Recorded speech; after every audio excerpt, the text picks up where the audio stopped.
Respublikasi Prezidentining 2017-2018 yillarda mintaqaviy avtomobil yo'llarini rivojlantirish dasturini amalga oshirish chora-tadbirlari to'g'risidagi qarori qabul qilindi.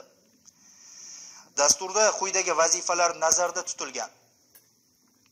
2017-2018 yillarda 5454 kilometr, jumladan 2017 yilda 2700 kilometr, 2018 yilda 2754 kilometr xo'jaliklar aro qishloq avtomobil yo'llari, shaharlar, shahar posyolkalari, qishloq va ovullarning ko'chalarini kapital va joriy ta'mirlash.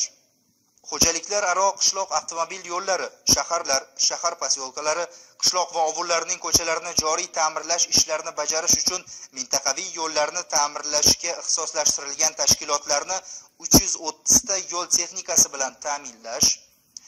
Mavjud respublika xo'jaliklar aro qishloq avtomobil yo'llari, shaharlar, shahar posyolkalari, qishloq va ovullar ko'chalarini bosqichma-bosqich xatlovdan o'tkazish va ularni pasportlashtirish.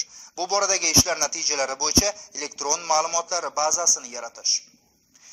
Shu bilan birga Qoraqalpog'iston Respublikasi bo'yicha 295 kilometr, Andijon viloyati bo'yicha 324 kilometr, Buxoro viloyati bo'yicha 439 kilometr, Jizzax viloyati bo'yicha 222 kilometr, Qashqadaryo viloyati bo'yicha 679 kilometr, Navoiy viloyati bo'yicha 216 kilometr, Namangan viloyati bo'yicha 309 kilometr, Samarqand viloyati bo'yicha 479 kilometr, Surxondaryo viloyati bo'yicha 535 kilometr, Sirdaryo viloyati bo'yicha 267 kilometr, Toshkent viloyati bo'yicha 516 kilometr, Farg'ona viloyati bo'yicha 520 kilometr,